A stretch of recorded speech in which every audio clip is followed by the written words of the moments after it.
Are you an athlete who's just now starting to take their mobility seriously and you don't know what tools to buy or where to start? If so, stick around for today's video where I talk about my top 5 mobility tools for beginners. And we'll just go ahead and start with number 1, and that's a lacrosse ball.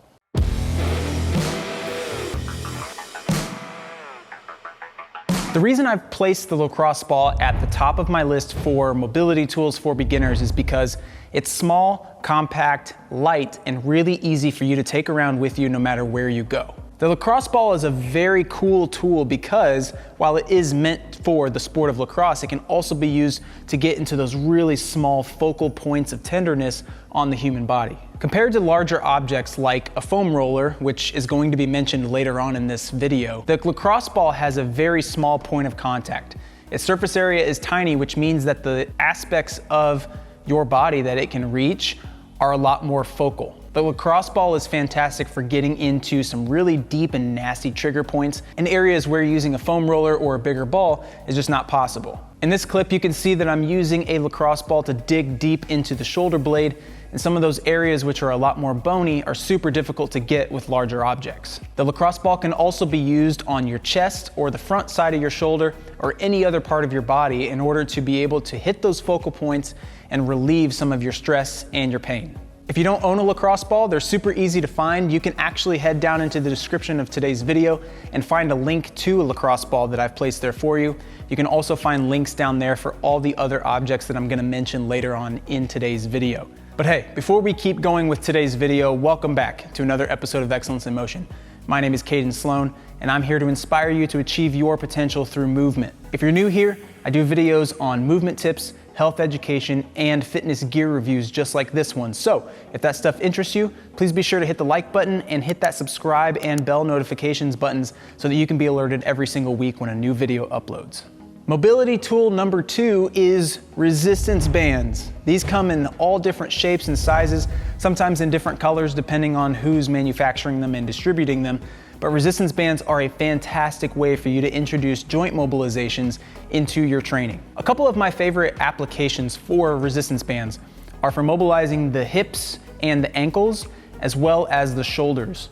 In some of these clips, you can see how we use resistance bands to target different areas of the hip, whether you want to improve your joint extension or flexion, or just be able to open up your hips to allow for a better squat form. You can even use bands on the ankle to improve the dorsiflexion range of motion required for a lot of deep squatting, and you can put them up high on a rig and use them to distract the shoulder and create some space in the joint so that you're not feeling those impingement symptoms. Resistance bands can also be found in loop form, just like this one, and it's really cool for putting around your knees or your hips or even your ankles and creating some tension and some torque to strengthen your hips and strengthen the ability for yourself to move in the available ranges of motion that you have. Number 3 on my list of tools for beginners is the peanut.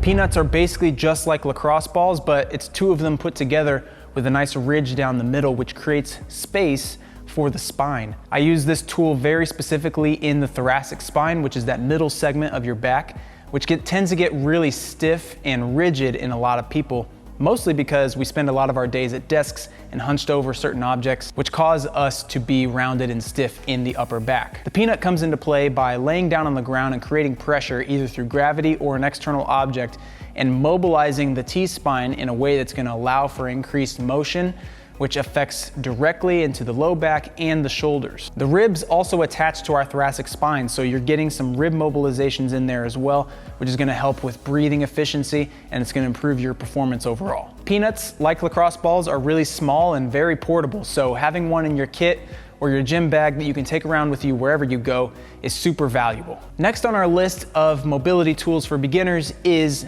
a ball that you can use for gut smashing. In this video clip, you can see how using a relatively large ball, somewhere around the size of a basketball, and allowing you to either lay down or lay on top of the ball is gonna add a lot of pressure to your gut. Sometimes the front end of our abdomen gets really tight and restrictive from being in flex positions all day long, so adding this specific mobilization with anything that you can find around in the house allows you to open up that fascial system, breathe a little bit more efficiently, and improve the relationship of your core to your hips. Using this tool in this very specific way can feel kind of strange at times, and don't feel weird if you feel like you're gonna have to pee yourself.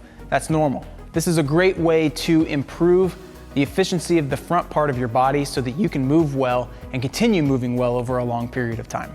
Last on our list, and certainly not least, is the foam roller. Foam rollers are a great way for you to hit long planes of fascia and break up a little bit of those restrictions that might be keeping you from accessing all of your available range of motion. I wanna go ahead and break the myth right now. Anybody who tells you that a foam roller breaks up scar tissue is lying to your face. The amount of force that it takes to break up scar tissue is pretty heavy, and a foam roller is just not dense enough or targeted enough in self-use to be able to make that happen. But what it does do is allow you to find those areas of your body where pressure is painful.